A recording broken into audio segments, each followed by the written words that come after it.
Bonjour, je suis Fred Olivier, en compagnie du bouillonnant Éric Sivan, pour vous présenter Bonne Séance, le podcast dédié à l'actualité du cinéma, à ceux qui le regardent et à ceux qui le font. Vous êtes de plus en plus nombreux à nous regarder ou à nous écouter, c'est vrai, quel ça que soit votre choix. Eh oui, c'est vrai. Okay.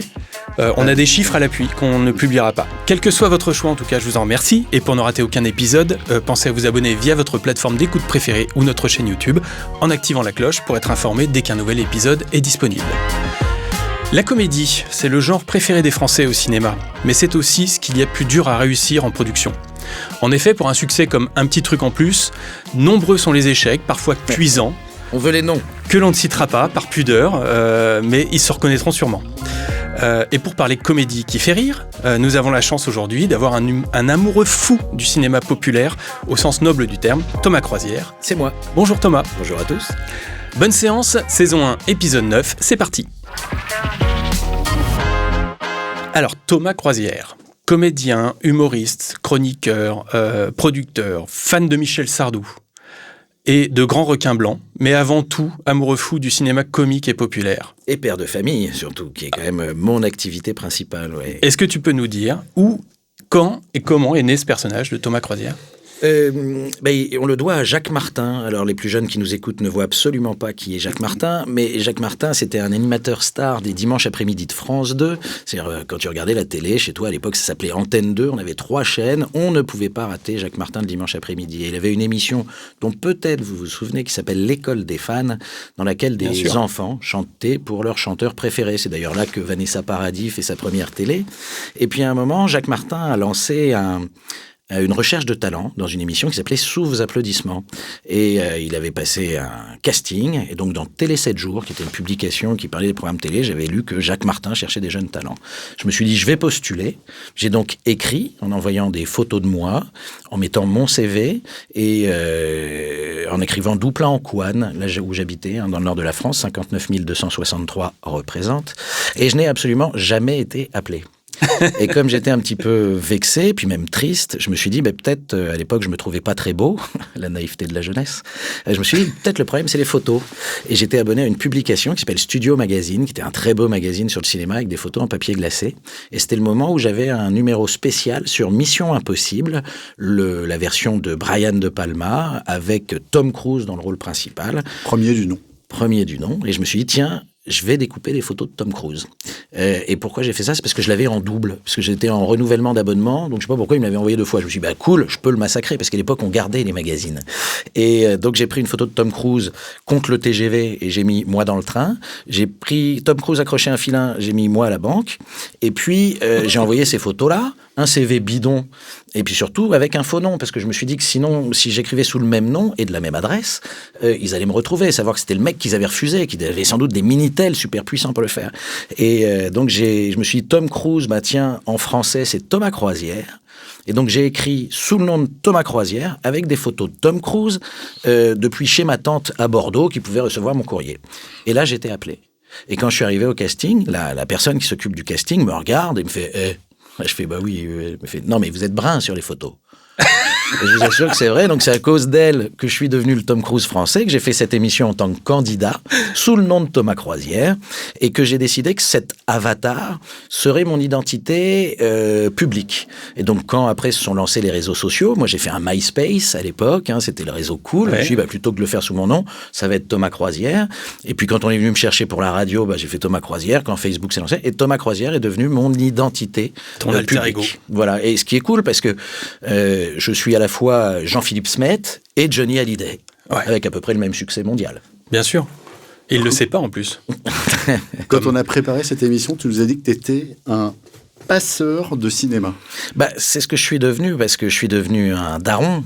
Tu vois, quand j'étais plus jeune, j'étais pas un passeur, j'étais un consommateur de cinéma. Et la paternité, et même, d'ailleurs, parce que je considère, moi, avant d'être un père, je suis un fils. Et je sais ce que c'est que d'être un fils, et je sais ce que peut être une relation père-fils. C'est pas toujours simple. J'ai eu des rapports très compliqués avec mon daron. Et en revanche, même quand j'avais très envie soit de ma mort, soit de la sienne, la chose qui nous réunissait, c'est la pop culture qu'il m'avait transmise. C'est-à-dire, mon père, il m'a fait aimer la BD franco-belge, il m'a fait découvrir les Beatles, il m'a fait découvrir le cinéma, bien évidemment, puisque on avait un magnétoscope Betamax à la maison, parce que c'était de meilleure qualité.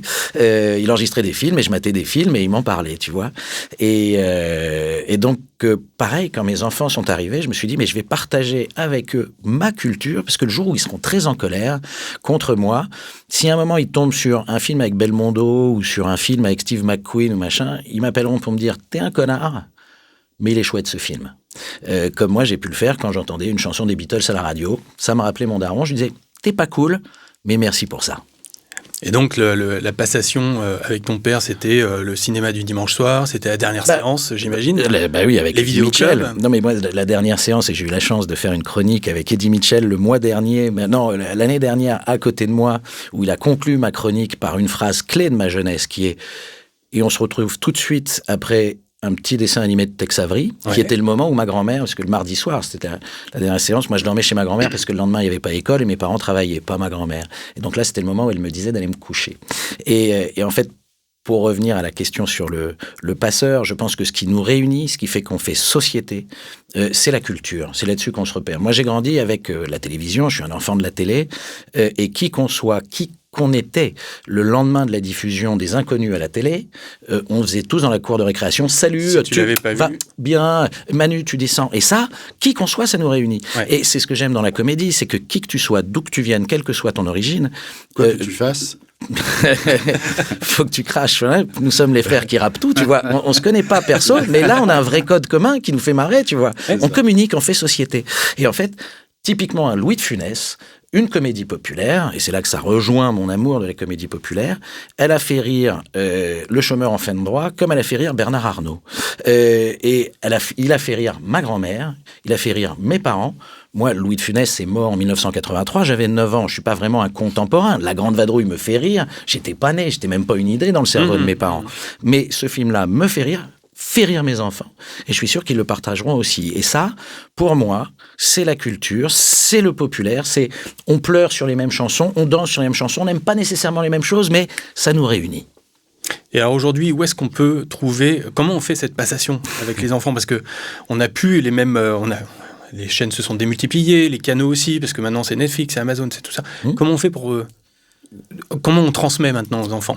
Moi, j'ai fait un truc tout con. Il reste le cinéma, quand même. Non, mais j'ai fait un truc tout con. Moi, j'ai grandi avec la séance du dimanche soir sur TF1. Vous savez, c'était le film qu'on regardait avec cette musique d'Earth, Wind & Fire, là. Et donc, c'était le film qu'on savait qu'on allait regarder en famille. À l'époque, dans les maisons, on avait un seul écran, donc on regardait tous ensemble. Donc, c'est là que j'ai découvert Les Bronzés. C'est là que j'ai tremblé devant Minos dans Peur sur la ville. J'étais là avec mes petites sœurs. Et donc, j'ai découvert le cinéma comme ça. Et on le partageait. Moi, quand j'ai eu des enfants, je me suis dit, ce moment cérémonial qui m'a construit, je vais le prolonger. Et donc, moi, tous les dimanches soirs, depuis que mon aîné a 4 ans, on se fait un film. À 19h, c'est-à-dire qu'à 19h, je leur prépare un petit plateau télé. On commence par 2 cartoons de Tex Avery pour se mettre en bouche. C'est les petits 5 minutes à cinéma. Reconstituer ta dernière séance à toi le dimanche. À moi. Et après, on se fait un film. Mais ça peut être un film, ça peut être, tu vois, dimanche dernier, on a regardé Prof, qui a été un échec cuisant. Comédie de 1985 avec Patrick Bruel, Fabrice Lucchini, que j'avais pas revu. Moi, j'avais 11 ans quand le film est sorti. J'étais allé 2 fois. J'étais allé une fois tout seul et une fois, j'avais emmené mon copain Pierre. Pour moi, c'est une comédie fondamentale. Laurent Gamelon, aujourd'hui en plonge. Et là, tu vois, et là, je le montre à mes enfants qui sont affligés. C'est des codes d'humour qui ne sont plus du tout les leurs. Alors qu'en revanche, les Soudoués, qui a 5 ans de plus, marche très bien, les Soudoués passent le bac.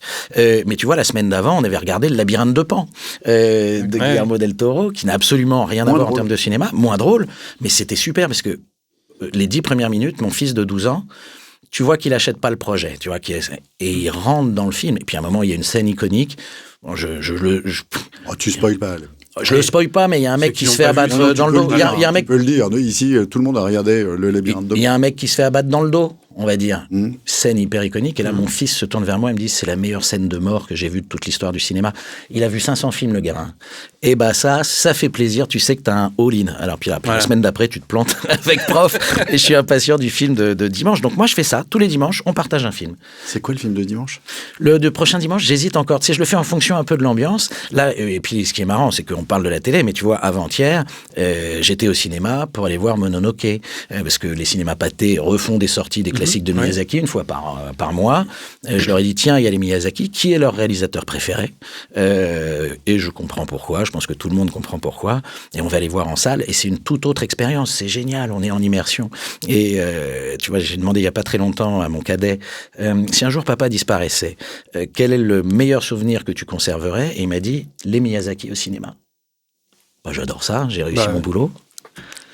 C'est magnifique. Alors, ton spectacle, Voyage en comédie, ouais. Tu l'as joué plus de 200 fois maintenant? Non, 193 fois. 193 fois. Ouais. Bientôt 200 fois. Bientôt 200 fois, oui, parce que je viens de décider que je le jouerai à la rentrée au Théâtre de l'Œuvre, où j'avais commencé l'aventure. J'ai été appelé par Kim Poignant et François-Xavier de Maison, qui m'ont dit, ça te dirait pas de revenir? Et je leur ai dit, je l'ai déjà fait. Et puis j'ai réfléchi, comme je me suis dit, ce serait quand même cool de faire la 200e là-bas.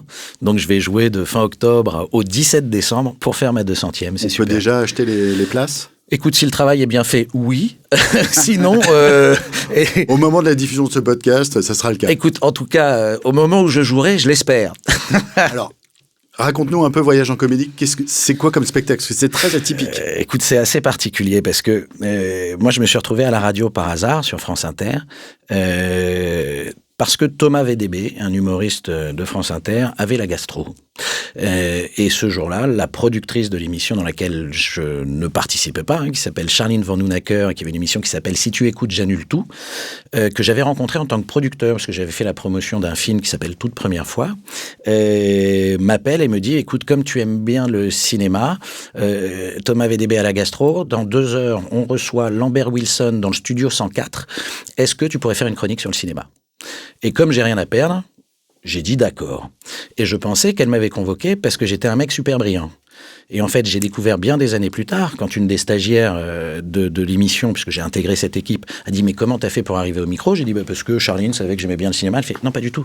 Parce que je savais que t'habitais à 5 minutes à pied, donc tu pouvais être là à l'heure pour le direct à 17h. » Non mais, tu vois, tu te construis des histoires. Et donc là, je suis rentré, là, et je suis devenu leur monsieur cinéma. Et je venais pas très souvent parce qu'ils avaient pas beaucoup d'invités cinéma. C'était pas leur matière. Ils allaient chez Trapenard, les réalisateurs, ou chez Nagui, ou les acteurs, etc. Et donc, je suis pas là souvent. Et puis le confinement arrive, je me retrouve confiné avec mes enfants. Le matin, on fait l'école, CE1, CM1, je suis imbattable sur la Révolution française. Et là, nous, on a encore envie de faire des trucs, mais on peut plus rien faire, on est tous confinés. Charline dit, mais quelqu'un a des idées? Je dis, écoutez, moi, tous les soirs, comme on n'a rien à faire, j'ai pris 2 valises de DVD, on va regarder un film avec mes enfants, et donc on peut vous en parler le lendemain. C'est là que je lance la séance du confinement, où je suis avec mes mômes, à l'époque, ils ont 9 et 7 ans, et on parle du film qu'on a regardé la veille, avec une seule idée, c'est-à-dire que la cinéphilie ou la cinéphagie, les gens, ou en tout cas la plupart des gens, quand ils se disent « Tiens, on va regarder un film avec nos enfants », manquent d'idées. Ils se disent « Tiens, on va se faire les Disney », oui, évidemment, c'est safe, on va se faire un De Funès, oui, pourquoi pas, mais tu te dis pas que le Truman Show est un super film à partager avec ses mômes. Ouais. Tu te dis pas que Dragon Ball Evolution est une très mauvaise idée à partager avec ses mômes. Donc en fait, l'idée, c'était de montrer d'autres films, de dire tiens, regardez L'argent de poche de François Truffaut. Tiens, regardez Y a-t-il un flic pour sauver la reine? Ça va les faire marrer. Et surtout, c'était mes enfants qui parlaient de leurs impressions de cinéma et donc quelque chose qu'ils pouvaient partager aussi avec leur génération. Donc le truc, on fait 150 chroniques et on arrête le jour où en fait mon fils aîné me dit c'est moi qui vais choisir le film. Je dis mais quoi? Et là, je m'attendais à ce qu'il choisisse un film qu'on avait déjà vu. Et là, il me propose un animé qu'il avait vu sur Netflix qui s'appelle « Je veux manger ton pancréas ». Il m'a dit « Je veux le partager avec toi ». Et c'est un film bouleversant. Et je me suis dit « Mais là, le job est fait ». Donc, la dernière chronique, c'est mes enfants au micro qui racontent les impressions de leurs parents. Donc, le travail est fait. Puis là, il y a un metteur en scène qui m'appelle, qui me dit « Mais vous m'avez donné envie de voir tellement de films, vous devriez en parler sur scène ». Moi, j'étais jamais monté sur scène. Et ben, j'ai écrit un spectacle, et puis j'ai rappelé le gars, et je lui ai dit, est-ce que ça vous dit de le mettre en scène? Et c'est là qu'à 47 ans, pour la première fois de ma vie, je monte sur scène pour faire Voyage en comédie, où je parle de cinéma, avec un axe tout simple, c'est de se dire que, tu sais, moi, je travaille à France Inter, quand tu tapes France Inter, Jean-Luc Godard, je pense que tu as 1500 podcasts. Je pense que tu tapes France Inter, Claude Zidi, il y a 0. Et donc, je me suis dit, j'ai envie de rendre ces lettres de noblesse à ce cinéma, parce que je trouve qu'il y a autant d'exigences dans un film de Claude Zidi que dans un film de Jean-Luc Godard. Il n'y a peut-être pas la même version d'artiste, et d'ailleurs, il y a une anecdote que moi je trouve ouf, parce que j'ai aussi subi des passeurs de cinéma. Eddie Mitchell en est un, Bertrand Tavernier en est un autre. Ouais. Bertrand Tavernier, j'ai eu la chance dans ma vie de le compter parmi mes amis. C'est moi qui lui ai offert la BD de Quai d'Orsay, qui fait que derrière, il a fait le film et que derrière, je joue dedans le rôle de Xavier, qui dit « Ah ben non, il n'y a pas de pétrole en Palestine, mais où les Démistans, il y en a, c'est pour ça qu'il est copain avec les Luz Démini de Taillard. » Je dis ça en face de Raphaël Perzonaz et à côté d'Anaïs de Moustier. Je pensais vraiment que c'était pas une caméra cachée. Bref, lui avait fait un truc qui s'appelle « Voyage à travers le cinéma français », où il parle de son amour pour lui, etc. Formidable, une somme de plusieurs mêmes épisodes. Il y a une série après sur Très France joli 5. coffret DVD aussi qui existe. Si vous aimez le cinéma, si vous vous intéressez au cinéma, regardez, et ça va vous faire une vraie culture, parce que moi, il y a plein de choses que je connaissais pas, tu vois, donc c'est super. Et moi, je me suis dit, tiens, je vais faire un truc qui s'appellera Voyage en comédie. Et quand je travaille là-dessus, tu vois, à un moment, Bertrand Tavernier nous a quittés, j'ai envie de me faire un petit Tavernier. Je regarde L'Horloger de Saint-Paul, qui est son premier long métrage, qui est une adaptation de Simenon, qui se passe à Lyon, avec Philippe Noiret, Jean Rochefort. Et il y a une scène où il parle dans un wagon-restaurant, Rochefort, Noiret, Poiret a très peur... Noiret, pas Poiret. Philippe Noiret a très peur pour son fils parce qu'il est accusé de meurtre et il va être questionné. Il a peur qu'il se fasse massacrer la tronche. Et là, Jean Rochefort lui dit « Mais vous inquiétez pas, parce que maintenant, on a une nouvelle méthode, c'est le coup du bottin. C'est on leur met des coups de bottin. » Et ça, j'avais oublié. C'est une scène clé des Ripoux, je ne sais pas si vous vous souvenez. Et qui raconte le coup du bottin? Là, c'est pas Rochefort, hein, Noiret. Là, c'est Noiret qui le raconte à Thierry Lhermitte. Et donc là, tu fais 10 ans plus tard, Tavernier a inspiré Zidi. Et là où c'est encore plus fou, c'est que 7 ans plus tard, Bertrand Tavernier fait L627, qui se passe dans un commissariat. Et si on y réfléchit bien, L627, c'est les Ripoux version pas rigolote. Ouais. Qu'est-ce qu'il y a comme affiche dans le commissariat? L'affiche des Ripoux. Et même mieux que ça, elle est dans 2 bureaux différents. Donc c'est que ce clin d'œil, Bertrand Tavernier, quoi qu'il arrive, voulait le faire. Ouais. Donc Zidi répond à Tavernier, et ça, je trouve ça fabuleux. Et ce qui est beau aussi, c'est que les deux ont été césarisés. D'ailleurs, quand Zidi va chercher son César pour les Ripoux, son émotion est tellement palpable. Et la première personne qui remercie, ça fait 10 ans qu'il fait des succès, c'est le public. Parce qu'il sait qu'il n'est pas aimé de la profession, pas respecté, parce qu'il fait de la comédie. Et la comédie, comme dans Le Nom de la Rose, la comédie le rire fait ressembler l'homme à un singe. Non, pas du tout. Le rire, c'est ce qui nous réunit, c'est ce qui fait qu'on est des hommes. Donc voilà, moi j'aime ça, et j'aime, tu vois, enfin, je suis désolé, je fais long, mais voilà, j'ai cette passion de la comédie parce que ça nous réunit, ça nous fait rire. On a tout notre temps. Du coup, dans ce spectacle, tu fais aussi beaucoup de karaoké. Je fais pas beaucoup de karaoké. C'est que, tu sais, dans le cinéma, moi je considère toujours, et c'est un vrai sujet quand on réfléchit au cinéma français ou au cinéma international, on n'a pas la même façon de produire. Chez nous, on a vraiment la culture de l'auteur-réalisateur. Là où pour moi, il y a 3 métiers dans le cinéma, clés, au niveau des auteurs en tout cas. Tu as les scénaristes, tu as les réalisateurs, et ça marche aussi avec les réalisatrices, et tu as les compositeurs. Pour moi, c'est 3 choses vraiment. Et quand on y pense, les plus grands réalisateurs américains, ils n'écrivaient pas nécessairement. Hein. Ils ont des scénaristes. Je veux dire, Sergio Leone, Steven Spielberg, Alfred Hitchcock, ils ont des scénaristes. Et l'autre truc, c'est les compositeurs. Et si tu penses comédie populaire française, tu ne peux pas éviter des gens comme Vladimir Cosma. Quand tu penses, tu vois, à ça. Et Vladimir Cosma, c'est de la musique de film, c'est Le Grand Blond, c'est La Chèvre, c'est Rabbi Jacob, c'est La Boum. Tu as Dreams, I'm Reality. C'est même des chansons originales comme Destinée dans Les Soudaines Vacances. Donc effectivement, que tu ne peux pas parler. Comment tu peux parler du western spaghetti sans faire aïe aïe aïe ouin ouin? Comment tu peux parler d'Alfred Hitchcock ou d'une scène de douche sans faire Comment tu peux parler de film de requin sans faire Donc la musique est partout. Tu vois, et même quand on regarde le cinéma de Scorsese, tu vois le générique de fin des Affranchis avec Leila de Derek and the Dominos, c'est quand même un très grand moment de cinéma. Donc, et pourtant c'est un générique, et pourtant c'est une chanson. Et donc oui, effectivement, la musique fait partie de mon spectacle, et ça a pris de plus de place, parce que moi j'ai un vice, j'adore le karaoké. Voilà, j'adore le karaoké, j'adore parce qu'on s'éclate, on peut chanter des chansons, être totalement désinhibé, et j'encourage les gens à chanter au karaoké. Ce n'est pas grave si vous chantez mal. C'est le but du karaoké, sinon tu ferais The Voice et tu ferais des disques. Viens t'éclater et se faire en duo un petit sous le vent, même si t'as pas la voix de Garou ni la tessiture de Céline Dion, c'est très bon. Et puis sinon tu peux prendre des chansons plus faciles, tu peux prendre des chansons comme Alain Delon. Quand il chante, j'adore évoquer les chansons d'Alain Delon, qui a d'ailleurs une chanson qui s'appelle Comme au cinéma, tu vois, ou Parole, tu vois, mais comme au cinéma, blanc ou noir, extérieur, nuit, zoom sur la Jaguar. Tu fais de la chanson parlée, t'es Alain Delon et tu kiffes, quoi. Et toi, tu prends surtout Destinée avec Guy Marchand. Moi, je prends Destinée, et puis surtout, il y a un côté... le spectacle vivant, c'est ça ce que j'aime aussi, c'est que...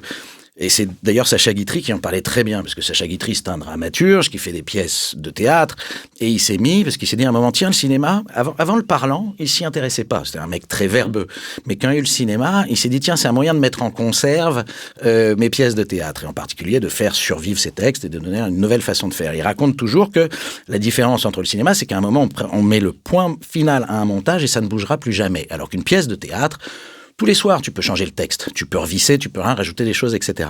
Donc moi, quand je fais mon spectacle vivant, c'est un spectacle vivant. C'est-à-dire que si tu as vu la première et si tu as vu la 193e, c'est 90% la même chose. Mais d'une part, c'est pas joué pareil, et puis surtout, c'est un moment de partage exclusif avec le public. Donc je vais vous annoncer un truc, mais tout le monde s'en fout.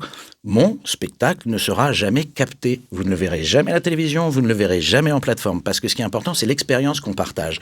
Et donc le public, que j'interpelle parfois, et donc à un moment, quand il y a Destinée, il y a bien évidemment la tentation de faire monter quelqu'un sur scène, un petit peu comme Guy Marchand et Grâce de Capitani, avec le Love Computer. Donc je fais monter quelqu'un sur scène, et je lui propose, là, il y a 100 personnes, 200, 300, 500. Est-ce que ça te dit de chanter devant 500 personnes ? Et là, on le fait ou pas. Parfois, les gens n'ont pas envie. Et puis, d'autres ont envie de le faire. C'est éclatant de chanter devant 500 personnes. Et ils choisissent la chanson ? Bien sûr. Ah. Parce que dans les salles, je demande à ce qu'il y ait le Wi-Fi. Et comme ça, on peut aller sur Internet, ils peuvent demander ce qu'ils veulent. Et parfois, c'est des moments, mais j'ai vécu un des pires moments de gênance que j'ai vécu dans mon spectacle, mais c'est génial. Il y a un mec à peu près de mon âge, et je joue dans le très chic Lucernaire à ce moment-là, tu vois, donc Michel Bouquet a joué sur la même scène que moi.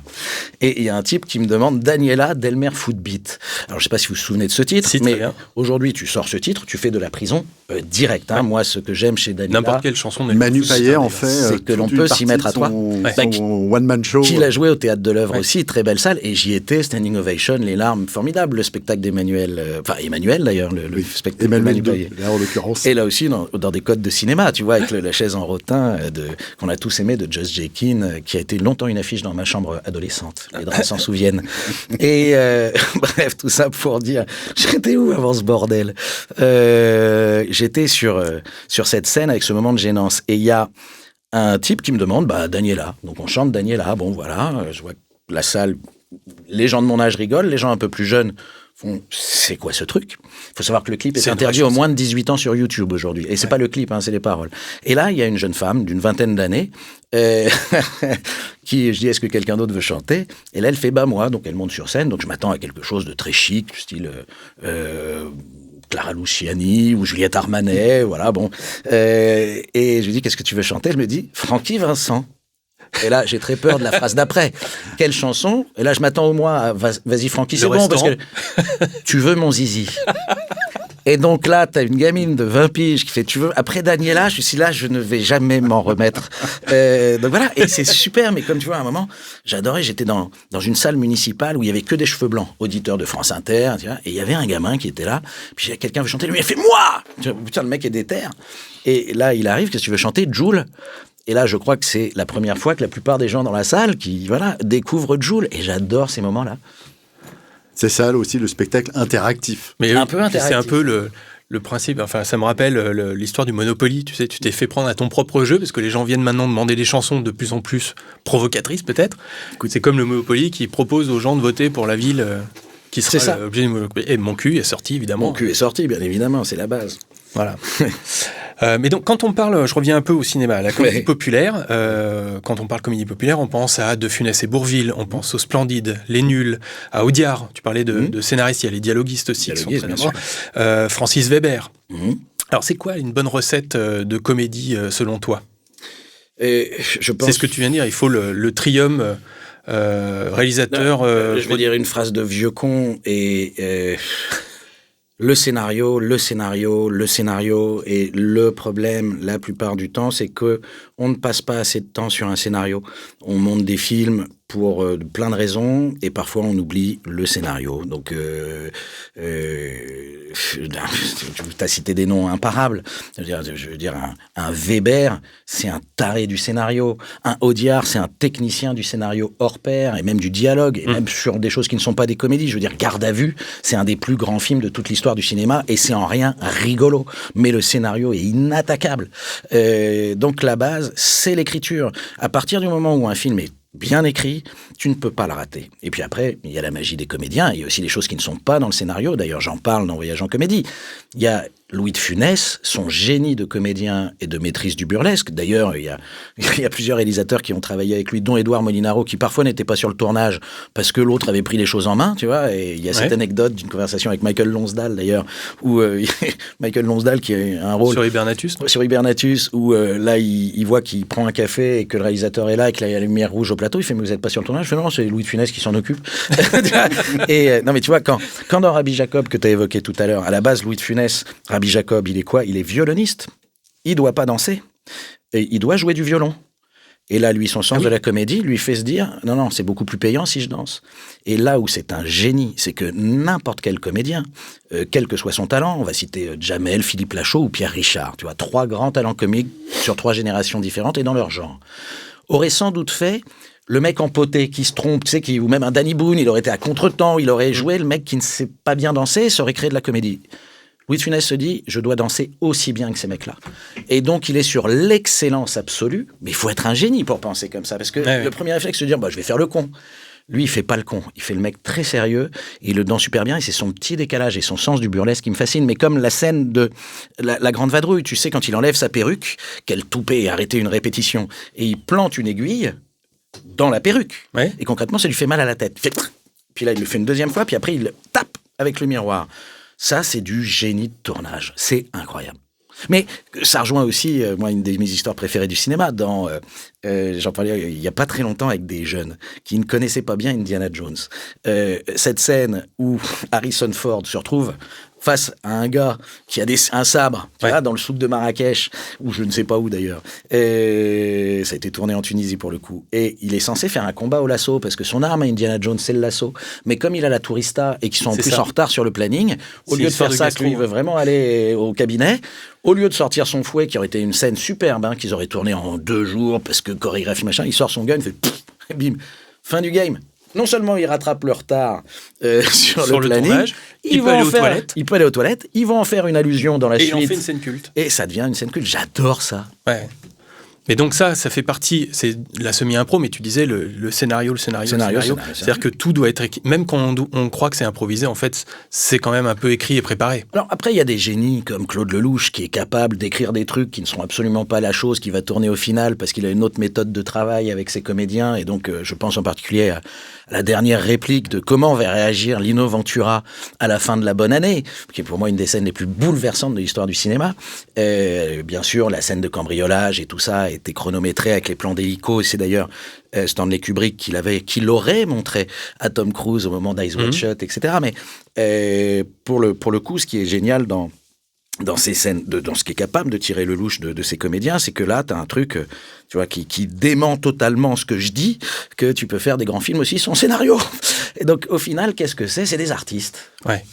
En fait, faut arriver à compenser aussi. Quand tu sais que ton scénario, tu laisses beaucoup de libre cours à tes acteurs, faut compenser par la direction d'acteur aussi. Il y a de la direction d'acteur, et puis surtout, ce qui est assez marrant dans ces industries-là, mais vous travaillez ça en profondeur.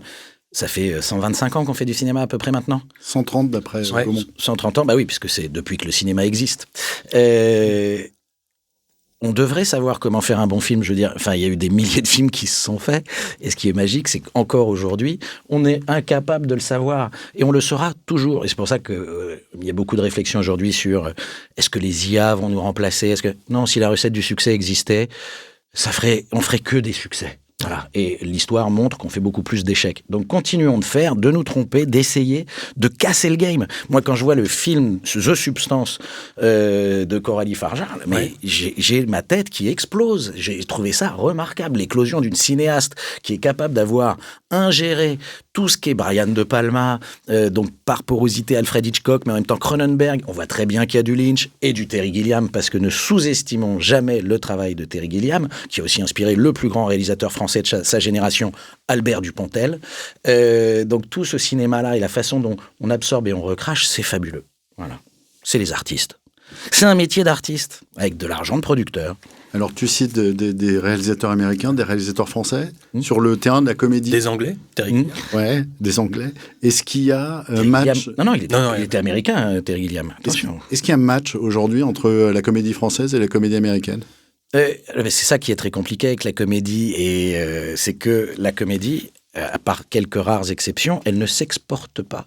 La comédie, elle est locale, parce qu'elle correspond à des codes sociaux, des codes culturels. Je pense que demain, tu lancerais Les Inconnus sur ABC ou sur Fox, ça marcherait pas du tout, parce que ça correspond à nous, comme c'est notre façon culturelle de faire du rire. Donc, il n'y a pas compète, en fait. Il y a après, on peut se nourrir, tu peux faire des remakes de comédie, à part Jacques Tati, où à l'époque du burlesque, on était sur des choses très visuelles, donc effectivement, à l'époque Max Linder, à l'époque Chaplin, etc., tu pouvais faire des plateformes, mais aujourd'hui, on est vraiment très local, je trouve, dans la façon de faire. Et c'est vrai que quand tu regardes un film de Black Edwards ou un film de Billy Wilder, c'est pas du Jean-Marie Poiret et c'est pas du Claude Sautet. Mais ça n'empêche pas tout ça d'être très bon. Oui, et quand... voilà, The Party peut me faire mourir de rire autant que La Soupe aux choux. Mais la soupe aux choux, mais surtout la musique qui est... C'est que le... C'est une invention de Louis de Funès, ça, le cri du dindon. Il s'est dit, ce serait cool qu'il ait fait un cri du dindon pour l'extraterrestre. Je trouve ça fou. Non, mais c'est marrant que tu cites cet exemple, parce qu'en fait, toute la différence entre nos cinémas américains et français, sur lequel vous me challengez, je vais tenter un truc, c'est que quand nous, quand les Américains, il y a les extraterrestres qui arrivent, qui on envoie Will Smith et Tommy Lee Jones. C'est les Men in Black. Nous, qui on envoie Louis de Funès et Michel Galabru. Et Jean Carmet. C'est les gendarmes et les extraterrestres. Ah, le gendarme. Et quand eux communiquent avec les extraterrestres... c'est Jacques Villeray. Non, mais surtout, c'est quand eux communiquent, c'est Rencontre du troisième type, c'est les 5 notes de musique, le qui est d'ailleurs parodié, je ne sais pas si vous en souvenez, le c'est le son du digicode de Jules César dans 2h moins le quart avant Jésus-Christ. Il y a un digicode pour un passage secret entre la boîte de nuit et le machin, c'est le je trouve ça très drôle. Jean-Yann Forever. Bah oui, que Jean-Yann cite Steven Spielberg dans ce film, et d'ailleurs, il déteste 2h moins le quart avant Jésus-Christ, je pense que vous le savez, c'est-à-dire qu'il a parcouru son film. Non, Jean-Yann, parce qu'on a retiré une demi-heure au film, les tests étaient dégueulasses. Il fait 4 600 000 entrées quand même, mais il dit lui-même, je n'ai jamais compris ce film, je n'ai jamais compris ce que les producteurs en avaient fait. Et en revanche, donc, quand les Américains communiquent avec les extraterrestres, c'est le et nous, quand on communique avec les extraterrestres, c'est les... Voilà, les proutes de Jean Carmet et Louis de Funès sous les étoiles. C'est fabuleux, on n'a pas la même façon de faire rire. La personne qui écoute le podcast en voiture vient de se dire, mais c'est moi ou c'est moi ou c'est dans le podcast? Il vient d'ouvrir sa fenêtre. Thomas, d'habitude, on termine l'interview par un jeu qui s'appelle « C'est quoi la fin ?» Ok. Le principe est simple. Oui, c'est que je vous écoute, je fais partie des gens qui sont de plus en plus nombreux. Ah bah voilà. D'habitude, on commence une phrase et à toi de la terminer. Là, on va adapter un petit peu. On va faire « C'est quoi le film ?» C'est-à-dire qu'on va proposer une réplique d'un film, culte évidemment. Ah putain, donc vous allez tester ma culture générale pour voir si je suis une fraude ou pas. Le titre. Oh, vous êtes des bâtards. Le titre ou la fin de la phrase ou le personnage qui la prononce. Les trois si t'es très fort. Et tout ça, on est parti de ton spectacle et de cette fameuse phrase de Rambo 3. Où sont les missiles américains, bien sûr, oui. Voilà, et la réponse est... Ah, dans ton cul. Voilà. Non, mais c'est ça qui est fabuleux, et j'en parle dans le spectacle, et ça, pour le coup, c'était pas dans la première version. C'est venu d'une improvisation. En fait, dans la version originale, ils disent « on Uranus ». Tu vois, sur Uranus. Ouais. Et là, le colonel, c'est un moment, et c'est ça que j'aime dans le génie français, c'est qu'à un moment, en 1987, il y a donc 2 Français qui ont reçu cette version originale et qui doivent chercher comment on fait. Et ils inventent très concrètement le « dans ton cul ». C'est-à-dire le « dans ton cul » n'existait pas, le DTC. Mais c'est ça qui est magique avec le cinéma, c'est qu'il y a des répliques qui arrivent.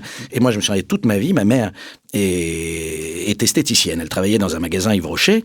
Et un soir, Elle fait sa caisse, voilà, bien. Et puis à un moment, elle rentre à la maison et elle m'insulte. Elle me dit, mais faut que t'arrêtes avec des dans ton cul et machin. Je dis, mais parce que moi, j'adorais faire dans ton cul, c'est où dans ton cul? Et je continue encore des années plus tard. Elle me dit, mais parce que voilà, il y a une cliente qui est rentrée chez moi, j'étais en train de faire ma caisse, et puis là, elle me demande où sont les shampoings, et là, elle dit, dans ton cul. C'est sorti comme moi ça sort. Et donc je ne remercierai jamais assez les adaptateurs de Rambo 3 pour ce moment d'engueulade familiale avec ma mère Danielle. C'était une grande époque, les années 80, où pendant les doublages, il y avait quand même des phrases savoureuses qui sortaient. Bien sûr. On en a quelques-unes. Non, puis tu vois, même quand parce que le doublage est un métier exceptionnel, quand tu regardes, il faut pas regarder Le Bon, la Brute et le Truand en version originale, c'est pas possible, il tournait dans plein de langues différentes, il faut vraiment regarder la VF.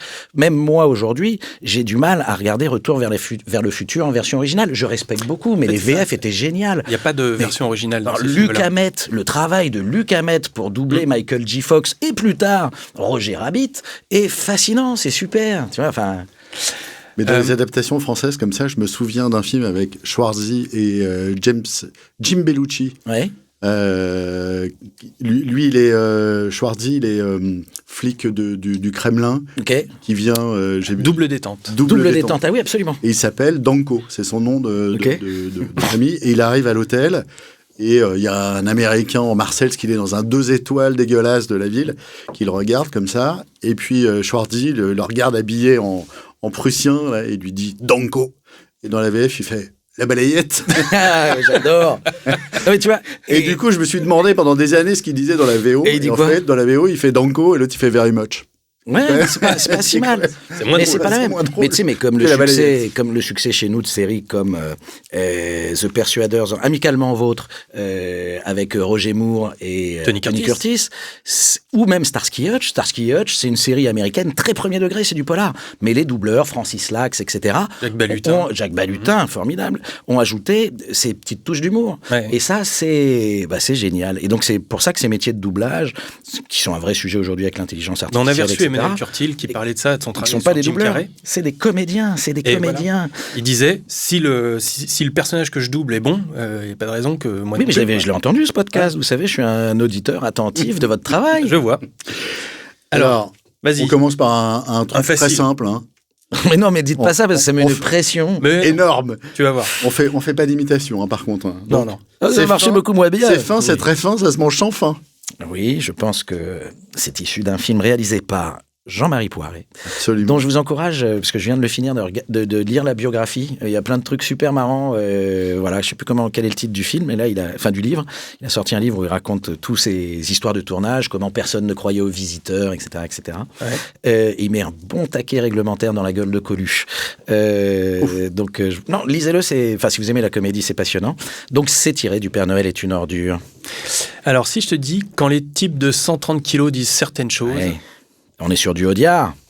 La fin de la phrase. Ceux de 60 les écoutent. Voilà.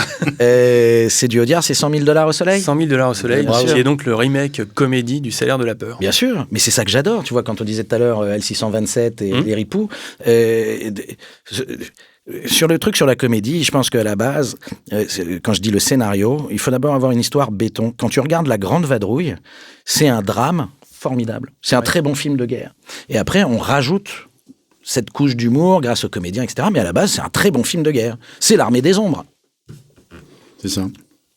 Alors, on va aller sur du grand cinéma, là. Braddock, faites attention où vous mettez les pieds. Oui, je les mets surtout dans la gueule. C'est notre ami Chuck Norris. Alors, je ne sais pas quel est le titre du film, pour le coup. Mais c'est un 3e opus. C'est Portée disparue 3. Ça s'appelle Braddock, je crois. Et voilà. Tout simplement. Écoute, en tout cas, on sait tous que c'est Chuck Norris. Mais là, pareil, c'est pas la voix. On l'a, tu vois, dans l'oreille. C'est pas la voix de Chuck Norris. C'est celui qui le double, dont je connais pas le nom, mais qui a fait un travail fabuleux. La différence entre un con et un voleur. Ah putain, la différence entre un con et un voleur... c'est con, tu l'es toute ta vie, c'est ça C'est à peu près ça, Vas-y. Un voleur, de temps en temps, ça se repose. Ça se repose, donc ça, c'est du Audiard. Est-ce que c'est pas un flic... Audiard Lautner. C'est un flic ou voyou? C'est pas loin. C'est Belmondo, en C'est tout cas, Belmondo. Et le Guignolo. C'est le Guignolo, ah oui. Je crois que c'est la Belmondo. dernière Eh ben alors tiens, réplique ça du tombe film. bien parce que tu vois, le Guignolo, c'est un vrai sujet chez moi parce que je l'ai partagé avec mes enfants. Je leur ai montré Flic ou Voyou, qui est vraiment un bijou, ne serait-ce que pour Marie Laforêt, qui est parfaite dans toutes les comédies qu'elle a pu faire, même tous les films qu'elle a pu faire depuis Plein Soleil. Cette actrice est remarquable. Son échange dans Joyeuse Pâques, quand elle surprend son mari en tentative d'adultère sur Sophie Marceau, est un bijou de jeu. Et tu vois, 40 ans plus tard, c'est toujours d'une grande modernité, là où le jeu de Jean-Paul Belmondo a pris 40 ans dans la gueule. Et donc, on se fait Flic ou Voyou, ils kiffent. Je leur montre le professionnel. Ça marche toujours autant, avec la musique, justement, d'Ennio Morricone à la fin. C'est... Non, Rosen, voilà. je serai toujours derrière toi. Non, mais tu sais qu'en plus, tu sais que c'est Jean-Paul Belmondo qui a eu l'idée de la musique. Bon, d'accord. En fait, c'est une musique qui a été faite par Morricone, qui s'appelle Chimay, c'était pour un film italo-bulgare ou je sais pas quoi, qui après a été utilisé pour une série anglaise. Et lui, à l'époque, il est maqué avec, comment s'appelle la première Ursula Andress, la première James Bond girl. Ils vivent à Londres, il est en voiture, il écoute la musique, il se dit putain, ça irait super bien avec mon film.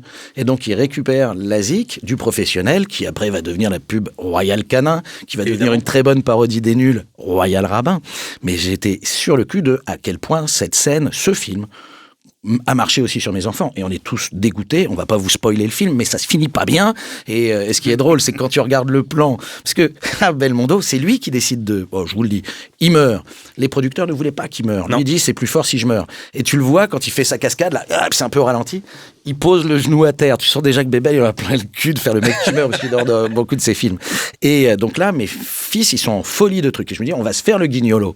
Et le Guignolo, c'est porte nawak. C'est-à-dire que même Lautner et Audiard disent on aurait peut-être dû passer un petit peu plus de temps sur le scénario. Parce que moi, je me souvenais de lui accroché au-dessus de Venise en caleçon et tout. Mais le scénario, c'est n'importe quoi. On n'arrête pas de se faire à chaque fois qu'on s'est au téléphone et coucou, c'est Bibou. Alors, on va rester, tiens, dans le professionnel. Si je te dis Monsieur Wolfoni, eau gazeuse et gelati. J'ai pas la réponse. Ah, vas-y. Tu nous l'as fait. Bonjour, Josse Beaumont, espionnage et châtaigne. Très bien. Et Monsieur Wolfoni, pourquoi ce nom encore de Wolfoni ? Ça vient des tontons flingueurs. Mais parce que tu sais qu'il y a des noms comme ça dans le cinéma. Et en particulier, il y en a un qui faisait ça tout le temps, c'est Weber. C'est-à-dire qu'il a deux Pignon, Perrin et Triche, et puis en même temps le Campana. Tu vois, donc c'est assez marrant parce que et Wolfoni, pareil, est un nom qui revient régulièrement. Et d'ailleurs, le méchant corse dans Flic ou Voyou, il s'appelle Wolfoni. Exact. Oui, c'est ça. Les gars, ça, je suis pas la boucle est bouclée. Trucs que je sais, mais putain, j'ai l'impression d'être avec Julien Lepers en double. Non, allez-y. Bravo Thomas, en tout cas. Bravo. Collable. Merci beaucoup d'avoir accepté cette invitation et d'avoir partagé ton amour. Ça fait déjà 2 heures. Vous m'avez dit que c'était 2 heures. Quasiment. Mais maintenant, on en temps va ressenti. Un petit peu de chiffres, un petit peu d'actu, un petit peu de culture avec les news. Alors, Rico, tiens, est-ce que mission accomplie pour Tom Cruise Eh bien, écoute... Qui est donc la version US de notre invité. L'opus 8 de Mission Impossible fait 1,5 million d'entrées en 2 semaines, ce qui le met dans ses récents succès. Par rapport aux autres, c'est ni plus ni moins. La vraie surprise, c'est Lilo et Stitch qui cartonne. 2,7 millions en 2 semaines. Donc ça, c'est vraiment fort. On l'attendait haut. Il est très haut. Et puis à côté de ça, il y a des jolis succès comme Sinners qui a passé le million, on en avait déjà parlé. Il y a Destination Finale, Bloodlines qui fait quasiment 800 000 entrées maintenant, ce qui est pour un film d'horreur assez cool. Et puis il y a l'excellent... Et la venue de l'avenir, c'est comment ? La venue de l'avenir... tu l'as vu ça ? Je crois qu'il est 4e là, du box-office, il n'est pas encore dans le top top 3. Il est près des 400 000 entrées, sachant qu'il avait un jour de moins sur sa première semaine. Puisqu'il était à Cannes, et donc il pouvait sortir que le lendemain. Parce que sur les comédies, sur les films populaires, on pourrait citer Clapiche aussi. Je ne l'ai pas vu encore. Un génie du scénar aussi et de la direction d'acteurs. Mais en revanche, je ne sais pas si on peut se permettre de dire ça à ce micro. Il faut qu'on appelle la personne qui a fait la bande-annonce, parce qu'elle est imbitable. C'est-à-dire que moi, vraiment, je suis un fan absolu de Clapiche et je le remercierai jamais assez pour Le Péril jeune et L'Auberge espagnole et tout ce qui a découlé de derrière. C'est vraiment un super réalisateur, effectivement découvreur de talent. Et je crois qu'une des scènes les plus bouleversantes d'une comédie, et c'est ce moment où tu as Romain Duris sur son panneau de basket avec sa gueule de star. C'est pas encore une star. Et le ciel bleu. Et je sais que lui-même dit qu'il peut pas s'empêcher de revoir cette scène sans une certaine émotion. C'est une scène exceptionnel du cinéma. Et dans Le Péril jeune, t'as aussi des répliques cultes dans tous les sens. Évidemment culte, machin. Voilà. Et là, si tu veux, j'ai très envie de suivre son cinéma, comme d'habitude. Quand j'ai vu la bande-annonce, je me suis dit, mais c'est quoi ce truc ? Donc oui, je vais y aller, mais j'y suis pas encore allé à la sortie. Le film, en fait, l'histoire du film est assez particulière et ça doit pas être facile. À la décharge de la personne la boîte qui a fait la bande-annonce, c'est pas facile comme film à montrer en bande-annonce. Mais est-ce qu'on est dans un film aussi méta que peut-être, qui était quand même pas très simple, tu vois, il y a un des derniers rôles de Belmondo, tu vois, avec justement cette dystopie, ce voyage dans le temps. Oui, je pense, ouais. On est dans cet esprit-là, ouais. D'accord. Ouais. Parce que j'ai compris qu'il y avait un truc un peu de voyage dans le temps, d'origine, machin. C'est ça. Voilà. Si on va 3 films le 11 juin, on n'en garde que 3. On garde Dragon, l'adaptation. Vous l'avez vu film. Pas encore. Il sort le 11 juin, mais on aurait pu... Non. J'ai envie, je suis assez intrigué de ce côté plan par plan entièrement refait. Après, le film a suffisamment d'années dans le rétroviseur pour que j'ai envie de le voir aujourd'hui. Tu veux pas regarder Stitch, en fait, le dessin animé marche très bien. Aujourd'hui, les nouvelles générations ont découvert Dragon avec ce film qui sera sans doute très beau, comme Dragon, l'animé, était très beau à l'époque. Regarde l'animé. Bah oui. Mais bon... Disney a ouvert la voie, la boîte de Pandore en faisant des live-action. Maintenant, côté comédie française. Vacances forcées. 3 familles, évidemment, que tout oppose, sont obligées de cohabiter dans le même Airbnb. C'est avec qui ? Ça, c'est simple à pitcher. Alors, il y a du Bertrand Huskla, il y a du Pauline... comment elle s'appelle déjà ? Lefebvre. Ah, ok, donc après la jeune génération. Il y a de la comédie française. Clovis Cornillac. Okay. Il y a... comment il s'appelle ? Et des modernes. Laurence Stocker. Ok. Voilà, donc... Ok. Des profils assez différents et qui se retrouvent dans une même maison. Et vous l'avez pas vu non plus. Et non. Non, on n'a pas vu les films qui sortent. Nous, on les découvre avec le public. D'accord. Avec tous les gens que vous connaissez. Bon, il y en a certains qu'on a vus. Mais... Bon, on m'a dit beaucoup de bien d'Avignon. Que j'ai pas vu, mais je sais pas quand il sort exactement. Le 18 juin. On l'a spoté pour Avignon. Alors, pour le coup, on l'a vu. Parle juste après. On m'a dit que c'était formidable et je suis très content parce que si ça peut permettre à Baptiste Le Caplin, qui est un garçon absolument plein de talent, d'avoir enfin un bon rôle au cinéma, voilà, je suis ravi. Il est sublime dans le film. Cool. C'est le film qui a gagné l'Alpe d'Huez haut la main. Je crois qu'ils avaient eu 2 prix. C'est pas mal sur 5. Moi, je dois beaucoup au Festival de l'Alpe d'Huez. Fred et Clément, qui organise le Festival de l'Alpe d'Huez, ont sélectionné tous mes films et ils ont donné une caisse de résonance énorme aux crevettes pailletées, dans lesquelles j'ai la chance de jouer Pascal, qui sur une aire d'autoroute prend en photo les crevettes pailletées, en disant attention, tout le monde à 3, tout le monde dit saucisse. Et cette scène a été vue par plus de 600 000 spectateurs et Fred et Clément, qui s'occupent du Festival de l'Alpe d'Huez, n'y sont pas étrangers. Alors, pour en finir avec Revenons le 11 juin, je rembobine de 2 secondes, parce que tu sautes les étapes. Oui, je sais, je vous ai dit, je suis très bavard. On a un comique qui s'appelle Thomas N'Gijol. Oui, bien sûr. Et qui sort un film qui s'appelle Indomptable. Ouais, je l'ai vu en promo. Un thriller qui se passe en Afrique, où il est détective privé, il mène une enquête, et le film est assez réussi. Ah, chouette, parce qu'il avait raté Black Mamba, parce que lui, il a quand même fait un premier film exceptionnel, un casse-départ. Alors, il n'était pas tout seul, ils étaient 3. Avec Fabrice Eboué. Oui, est une très très grande comédie populaire, buddy movie, justement, avec Fabrice Eboué, sur l'esclavage, qui est un thème qu'on n'aborde jamais, qui est une espèce de visiteur Mitz, quel est le plus grand Mitz, autant n'emporte le vent, et c'est super. Voilà. Donc, je suis impatient de voir son film, Donc le 18 juin, on a Avignon, on vient d'en parler, qui est le grand vainqueur de l'Alpe d'Huez. On a 28 ans plus tard. J'allais dire, enfin, il était temps. Tiens, typiquement, j'ai très envie de montrer le début à mes mômes, parce que comme ils commencent à s'intéresser un peu à Last of Us, etc., ils ont vu des trucs fat. Bon. Ils ont vu The Shining, donc ils peuvent survivre. Voilà. Mais en tout cas, Danny Boyle revient à la réalisation sur celui-là, et il y invite Ralph Fiennes et Aaron Taylor-Johnson. J'adore comment tu dis Ralph Fiennes. Moi, j'ai toujours dit Ralph Fiennes. Fiennes. Ralph, quoi. Fiennes.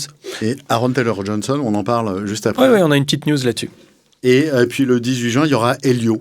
qui est le nouveau Pixar. Donc, quelque part, c'est toujours un petit événement. À en parler. Voilà. C'est juste le nouveau Pixar. Oui, puis s'il est toujours à l'affiche, vous pouvez toujours aller voir Else de Thibaut Hémine, qui est un film super chelou entre Eraserhead, Tetsuo, film de genre qui a été sélectionné à Toronto au TIFF.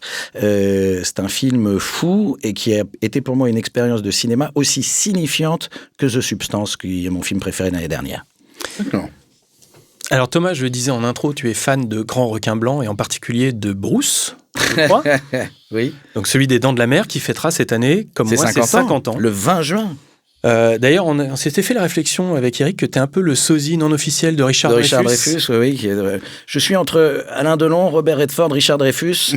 Mais Richard Dreyfuss en français, ça marchait pas. En même temps, t'as pris Tom Cruise. Et aussi François Damiens, c'est Brice Hortefeux. C'est-à-dire, je suis une espèce de grand écart. Un peu de François Damiens. Voilà, il y a vraiment quelque chose. Oui. Donc, à l'occasion des 50 ans, il y a réédition, anniversaire en style book 4K. Il y a inclus un nouveau documentaire qui est réalisé par Laurent Bouzereau, qui est un peu le réalisateur de documentaire officiel des films de Spielberg, qui sera aussi diffusé, je crois, sur National Geographic et Disney+ cet été. Et puis, ils font des projections en plein air, au Sable d'Olonne, par exemple, le 20 juin. Je ne sais pas si c'est une bonne idée pour flinguer la saison, mais... Tu sais, je suis très étonné parce que moi, j'ai travaillé sur un film qui s'appelle Sous la Seine à un moment, et donc j'ai bien sûr revu Les Dents de la Mer, que j'avais vu et revu. Et je suis très concrètement dans ma chambre, en train de regarder Les Dents de la Mer, et mon fils, à l'époque, assez jeune, il devait avoir 8-9 ans, rentre, et je lui dis non, pas là, pas maintenant, parce que moi, c'est un film qui m'avait terrorisé quand je l'avais vu gamin. Bien sûr. Derrière, je pouvais plus aller dans l'océan sans entendre les notes de mi, fa, de terrorisé de comment s'appelle notre ami John Williams. Et tu sais qu'au début, quand il lui fait d'ailleurs les 2 premières notes au piano pour dire à Spielberg on va faire ça comme musique, il pense qu'il rigole. Spielberg fait non mais bonne blague, mais qu'est-ce que t'as? C'est quoi la suite? Et c'est génial parce que lui qui a après toutes ces fresques symphoniques, d'Indiana Jones, d'E.T., là vraiment il y a une économie de moyens pour te faire ce stress et t'as même plus besoin de voir le requin, c'est ça qui est fort grâce à ça. Bref, toujours est-il que mon fils rentre, je lui dis non, puis il insiste, je lui dis bon bah reste à côté de papa et je te raconterai. S'il y a un sujet, si t'as peur, c'est aussi comme ça que je partage le cinéma. S'il y a un truc que tu comprends pas, s'il y a un truc qui va pas, on se met à l'aise. Bah lui, après le film, mais il y a pas de sujet, il va se baigner. Il a eu beaucoup plus peur devant Sinoc des Goonies, tu vois, qui pour moi, je leur montrais un film safe, on me disait c'est cool. Il a fait des cauchemars toute la nuit avec Sinoc qui les a effrayés, alors que Les Dents de la Mer, le lendemain matin, il a repris 2 fois des moules. Il y a notre idole Ricky Gervais qui vient d'avoir enfin son étoile sur le Walk of Fame. Ricky Gervais, pour rappel, c'est 5 BAFTA, 2 Emmy, 4 Golden Globes et c'est surtout 5 présentations des Golden Globes en MC qui sont des moments que je vous invite à revoir et à revoir sur YouTube, la présentation des Golden Globes par Ricky Gervais. Ouais, mais c'est une carrière au cinéma décevante. Mais en revanche, il faut regarder pour moi la meilleure série comique anglaise de toute l'histoire, c'est Extras, qui est la série qu'il a fait après The Office. The Office, et en particulier, il y a un épisode remarquable. Alors, il joue un artiste de complément, une silhouette qui essaye de faire sa place parce qu'il pense qu'il est le meilleur acteur du monde, et il y a un épisode avec David Bowie qui est mais exceptionnel, où David Bowie se fout de sa gueule en faisant une chanson Pathetic Little Fat Man. Regardez cette scène, regardez cette série, c'est bouleversant. Et il y a un épisode spécial Noël qui fait 1h30 où il y a George Michael qui se fout lui-même de sa gueule. C'est la seule série qui a réussi à me faire rire et pleurer en même temps. C'est un bijou de comédie. Très bien. Absolument. Alors, on parlait tout à l'heure de Christian Fechner. Donc, il y a son neveu, Sébastien Fechner, qui lance en production la préparation de La Soupe aux choux 2. J'ai lu ça. On en pense quoi de ça? Très bon son. Ça, c'est une vanne que vous aviez préparée ou pas? On a bossé. Ah, j'aime beaucoup cette vanne. On a bossé, c'est pour lui. On te la donne si tu veux la faire sur Inter, c'est cadeau. C'est pour lui. Non, mais tu sais quoi? Enfin, faut pas faire du délit de sale gueule. Et j'ai aussi entendu, mais je crois que vous l'avez déjà dit dans votre podcast, que Terence Hill est en train de travailler sur la suite de Trinity de Mon nom est personne. Ah oui. De Mon nom est personne. Ouais. C'est-à-dire, tu sais que c'est un western clé. C'est sans doute le premier western spaghetti qu'il faut montrer à ses enfants d'ailleurs, parce que c'est sur la transmission. Tu es personne et tu vas devenir quelqu'un. Et c'est le problème. Et donc là, c'est qu'est-ce qui se passe une fois que, en fait, Terence Hill est devenu Henry Fonda. Donc pourquoi pas. Mais en même temps, comme tout le monde, j'ai très très peur. On parlait de Aaron Taylor Johnson tout à l'heure, qui est donc dans 28 ans plus tard. Il est aussi le nouvel ambassadeur de la marque Omega. Alors, est-ce que c'est la gaffe de l'année? Puisqu'on peut se poser la question, étant donné que Pierce Brosnan, Daniel Craig étaient aussi ambassadeurs Omega. Et donc, on ne sait toujours pas qui est le prochain James Bond, mais on sait maintenant que le nouvel ambassadeur Omega... Ah non, vous êtes vraiment en train de vous dire ça? Et Aaron Taylor Johnson. On est vraiment en train de se dire ça. Ah non, mais vous êtes... Et la Terre est plate ou pas? Parce que vous êtes vraiment sur des théories conspi et complotistes avec des trucs de ouf, quoi. Non, mais Aaron Taylor Johnson est dans le trio supposé pour être James Bond depuis maintenant 3 ans. Et il n'y a pas Raphaël Quenard? Parce que comme il est partout sur tous les projets, ou Jonathan Cohen, c'est dommage. C'est pas impossible. Et puis pour finir, une reco culturelle. Oui, l'expo de David Hockney, qui est à la Fondation Louis Vuitton, extraordinaire. Et puis c'est toujours assez fascinant, je trouve, de découvrir un artiste qui est aujourd'hui, avec Jeff Koons, les artistes les plus vendus, les plus chers de leur vivant. Le dernier record de vente. Par hasard si c'est à la Fondation LVMH, parce qu'il n'y a que qui ont les moyens. C'est la vente de son dernier tableau, qui date de 2018, je crois, est de 90 ou 100 millions d'euros. Donc voilà, ça en fait de... Pas mal. Ça... Pour ce prix-là, vous pouvez m'acheter comme animal de compagnie. C'est-à-dire que vraiment, vous me donnez cette thune-là, je reste 20 ans chez vous et je viens me frotter. Voilà. Non mais vraiment, et je pense que cette expérience est beaucoup plus intéressante qu'une exposition. Quel meilleur mot de la fin que celui-là. C'est ça. C'est maintenant la fin de cet épisode. Merci beaucoup, Thomas, d'avoir participé. Je vous en prie, surtout n'hésitez pas à venir voir mon spectacle. Vous avez vu comment c'est gaulerie, tu vois. À la caméra. Voilà. Voyage en comédie, même le prix des places vous fera rire. Mais tu sais, comme c'est une production avec des moyens, le visuel a déjà été affiché à l'image, donc t'inquiète pas. Le podcast a été produit par l'agence Le FBI, réalisé par le studio Podcast by Sanacom. Pour nous suivre et ne manquer aucun épisode, n'oubliez pas de vous abonner via votre plateforme d'écoute préférée ou notre chaîne YouTube. Et la petite cloche, hein. Et la petite cloche. Avec Eric, je vous donne rendez-vous fin juin pour le dernier épisode de cette première saison, dont l'invité sera Raphaël Benoliel, un producteur spécialisé dans les tournages américains en France. Absolument.